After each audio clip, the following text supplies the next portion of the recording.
Bonjour à tous, c'est Audrey, bienvenue sur ma chaîne, j'espère que vous allez bien.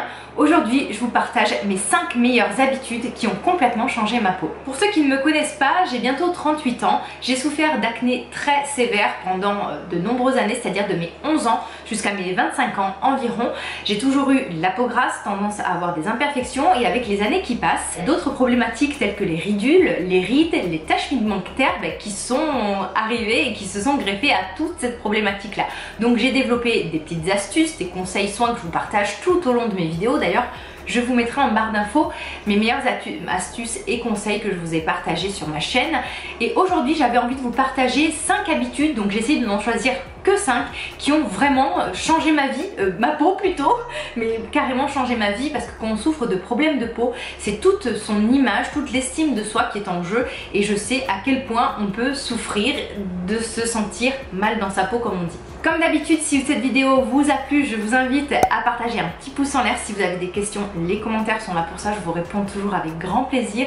Et si vous avez trouvé cette vidéo utile, que vous avez envie de la partager aux copines, n'hésitez pas, ça me ferait vraiment très plaisir que vous la partagez sur vos réseaux et autour de vous. La première habitude qui a réglé notamment mon souci d'acné, ça a été en fait de changer d'alimentation et notamment dans mon cas d'arrêter les produits laitiers. En plus d'avoir arrêté les produits laitiers, j'ai commencé en fait à adopter quelques petites habitudes alimentaires.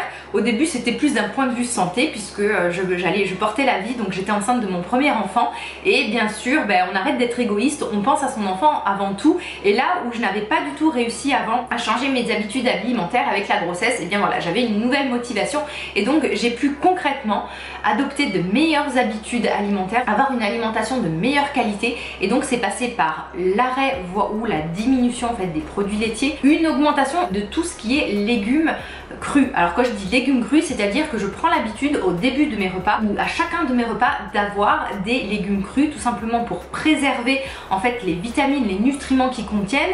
Ils contiennent aussi des enzymes qui vont favoriser la digestion, donc une digestion moins lourde, une meilleure assimilation. Ça se rassaisit un peu plus, donc on a tendance à manger un peu moins lorsqu'il y a de la verdure et des aliments crus dans son assiette. J'ai commencé à intégrer aussi dans mon alimentation tout ce qui est ingrédients bio, alors notamment au niveau des fruits et des légumes ou de petits producteurs, pas forcément bio mais de bonne qualité. Comme on dit, on est ce qu'on mange, c'est-à-dire qu'en fait nos cellules se construisent grâce à l'alimentation, au carburant qu'on met à l'intérieur de notre corps. Et quand je dis notre corps se construit, c'est tout aussi après un système de régulation hormonale. Lorsqu'on souffre d'acné et de certaines problématiques, les ingrédients industriels très sucrés vont activer ces problèmes via différentes voies hormonales. Je ne vais pas rentrer dans les détails, je ne vais pas vous saouler avec ça, mais en fait c'est pour ça que l'alimentation c'est aussi important. C'est que ça a un impact direct sur notre production d'hormones, donc que ça soit du coup sur l'état de notre peau, l'état de notre santé et la façon dont notre corps fonctionne. Ça joue énormément sur notre morale, et je suis intimement persuadée que lorsque l'on se sent bien dans sa peau, lorsqu'on a de l'énergie, lorsque l'on se sent bien, déjà on a une meilleure vision de soi-même et tout va mieux tout de suite, même au niveau cutané ça va beaucoup mieux, parce qu'en fait il y a tout un système de réseaux neurologiques on va dire, et de neurones, que ça soit au sein de nos intestins ou de notre peau, qui sont en fait en corrélation avec notre état d'esprit. Donc mangez bien, c'est bon pour votre peau et pour votre santé. Les principaux bénéfices, ça a été vraiment au niveau de l'éclat du teint. Plus vous allez manger de vitamines, forcément par exemple des aliments riches en bêta-carotène, tout de suite vous allez avoir un teint beaucoup plus lumineux, un hâle qui va monter beaucoup plus facilement, moins d'imperfections, une peau un peu plus hydratée, mais c'est vraiment voilà l'éclat du teint en général, et tous ces boutons qui ont disparu quasiment du jour au lendemain dans mon cas. Ensuite, la deuxième habitude qui a complètement changé ma peau, c'est lorsque je suis passée aux soins naturels, bio ou clean si vous voulez, et que j'ai fait en fait attention à ce que je mettais sur ma peau. Alors j'ai commencé très jeune à m'intéresser aux compositions des cosmétiques, je devais avoir à peu près 9-10 ans, et en fait dans ma douche je prenais l'habitude de lire les compositions des produits, et la révélation ça a été un jour où je lisais mon shampoing Elseve au jojoba, et où je me suis dit mais attends, dedans ils disent qu'il y a je sais pas 1% de jojoba, mais imagine si j'arrive à trouver de l'huile de jojoba et à m'en tartiner les cheveux. Et c'est comme ça en fait que j'ai eu le déclic très jeune. Mais le souci c'est que le bio avant on n'en trouvait pas beaucoup, donc j'ai mis plusieurs années avant de passer au naturel d'un point de vue cosmétique, d'un point de vue routine soin. Ce qui se passe lorsque vous vous tournez vers des cosmétiques beaucoup plus clean, c'est que déjà vous avez affaire à des ingrédients et des formules qui sont assimilables pour la peau. Il faut savoir que lorsque vous mettez une crème sur la peau, il y a a une partie qui n'est pas du tout assimilée. On parle de bioassimilation. Donc il y a une partie que votre organisme, pour schématiser, ne reconnaît pas et en fait va traiter comme un déchet. Tandis que dans les éléments naturels, déjà il y a beaucoup plus d'ingrédients qui vont être bioassimilables, c'est-à-dire que la peau va pouvoir utiliser. Ensuite, à l'intérieur des produits naturels, vous avez beaucoup moins d'agents occlusifs comme les huiles minérales, les silicones, donc votre peau respire mieux, votre peau est mieux oxygénée, votre peau se nourrit mieux. Et votre peau aussi bénéficie beaucoup mieux des actifs contenus dans tous vos soins parce qu'il n'y a pas cette barrière plastique entre guillemets entre elles et les soins. Mais le bénéfice n'a pas été que pour ma peau, ça a été vraiment aussi au niveau de mes cheveux.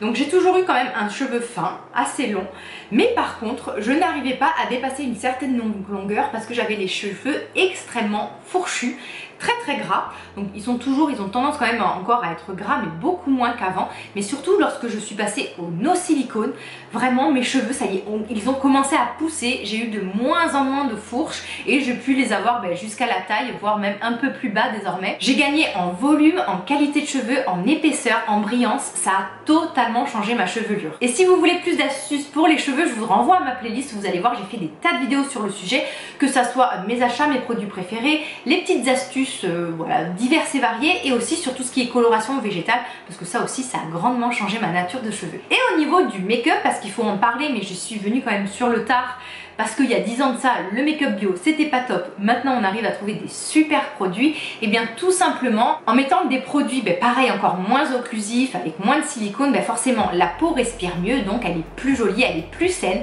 Et là où j'ai trouvé une différence, c'est au niveau de mes lèvres.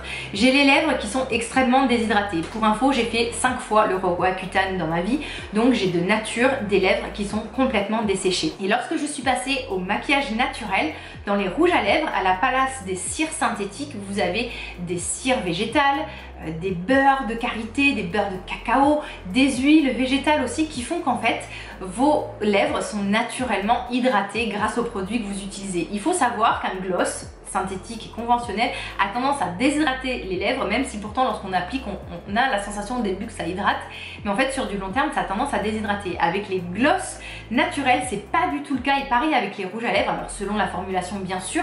Et en fait j'ai vraiment gagné en confort de lèvres et voilà, j'ai plus ce souci de lèvres complètement douloureuses, gercées, craquelées et déshydratées. Ensuite la troisième bonne habitude à adopter, c'est le double nettoyage. Pareil, je m'y suis mise il y a environ 4-5 ans, et en fait avant, l'erreur que je faisais le soir, vu que j'étais maquillée, je me faisais mousser le visage 2 voire 3 fois d'affilée pour être sûre d'être totalement démaquillée et avoir le visage nettoyé.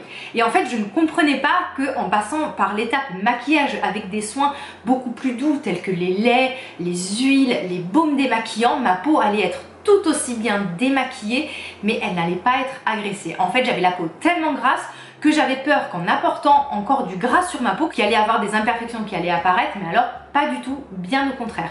En fait, lorsque vous démaquillez et qu'ensuite vous nettoyez votre peau, l'étape du démaquillage, si vous utilisez des huiles et des baumes, le gras attire totalement tout ce qui va être pigment, tout ce qui va être maquillage. Quand vous allez rincer, tout va partir et ensuite vous allez pouvoir nettoyer votre peau avec un nettoyant moussant qui va parfaire en fait ce démaquillage, ce nettoyage, ôter les impuretés et commencer à traiter certaines problématiques comme des boutons par exemple, le teint terne ou même de la déshydratation si vous utilisez une crème nettoyante, quelque chose de très doux. Bref, le double nettoyage c'est vraiment votre meilleur allié parce qu'une routine de soins se construit avec une base solide et la base solide c'est la première étape, c'est-à-dire ce nettoyage et ce démaquillage. Si votre peau est mal nettoyée, alors que ça soit au niveau qualité que quantité, c'est-à-dire que si vous l'agressez ou si vous laissez des produits sur votre peau qu'elle n'est pas suffisamment bien nettoyée, tout simplement elle va s'encrasser, des imperfections vont apparaître, les pores vont se boucher, votre teint va être beaucoup plus terne et aussi les actifs et les soins que vous allez appliquer ensuite ne vont pas bien pénétrer ni être efficaces. Donc le double nettoyage c'est vraiment un gage en fait d'avoir un nettoyage doux et efficace et en fait de commencer déjà sa routine de soins avec une peau propre, fraîche mais qui n'est pas totalement déshydratée ou agressée par un nettoyage inadapté. Ensuite la quatrième bonne habitude ça a été d'intégrer un maximum de sérum hydratant.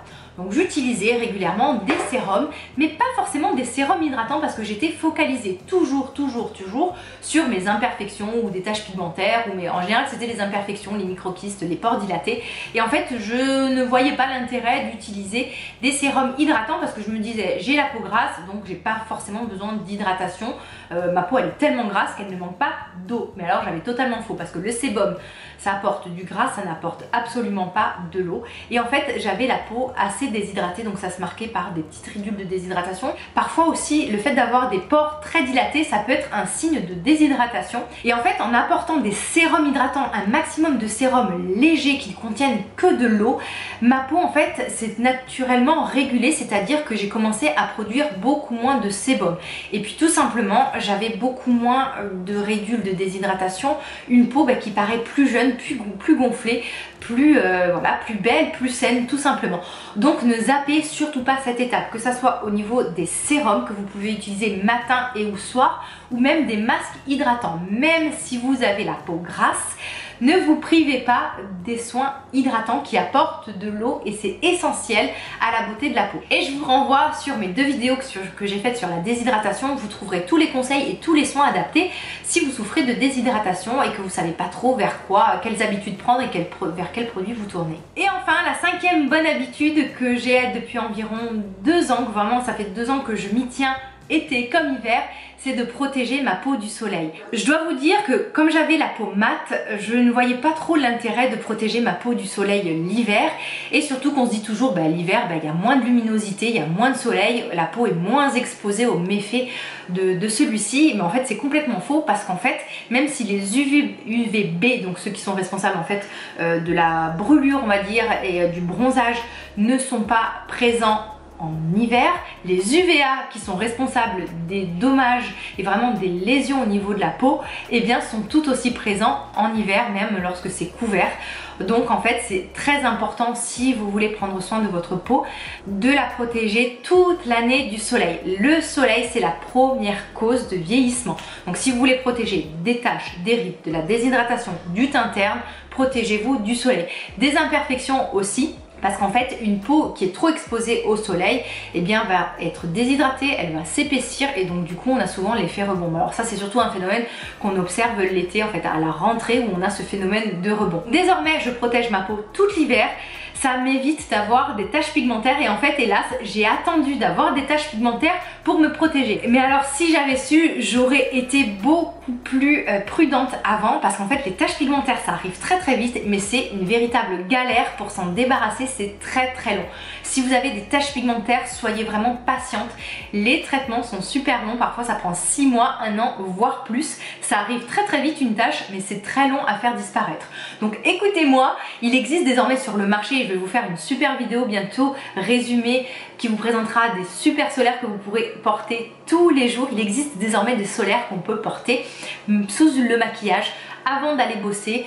L'hiver, l'été, il y en a vraiment pour tous les goûts, que vous ayez la peau grasse ou la peau sèche. Ça a été un peu la croix et la bannière pour trouver pareil des solaires clean, parce que vous savez que moi j'aime vraiment les produits les plus naturels possibles, mais ça y est, ça existe, les marques ont fait vraiment beaucoup de progrès, donc je vous invite prochainement à regarder la vidéo que je ferai sur le sujet. Mais protégez votre peau du soleil parce que c'est le meilleur soin anti-âge et anti-taches, et il vaut mieux toujours prévenir que guérir.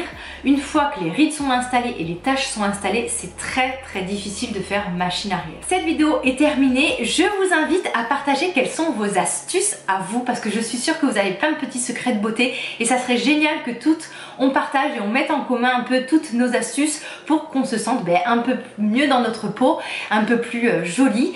Et forcément oui c'est peut-être futile de se sentir belle mais ça permet de se sentir peut-être un peu plus sûre de soi, donc d'entreprendre de nouveaux projets. Et en fait dans la vie tout est lié. De se sentir jolie ça peut aussi permettre d'aller vers les autres, de mieux communiquer, d'avoir une meilleure vie sociale. Donc voilà, ce n'est pas que futile. Je vous invite encore une fois à partager cette vidéo autour de vous si vous l'avez trouvée utile et c'est un bon moyen aussi de soutenir ma chaîne. Donc merci beaucoup pour ceux qui le feront. On se retrouve toute la semaine sur Instagram où je vous partage mon quotidien, mes routines soins, les nouveautés que je teste, que je reçois, les petites astuces naturelles et aussi des petites recettes maison. À très vite, prenez bien soin de vous et bye bye. I'm not rich, but I'm shining bright.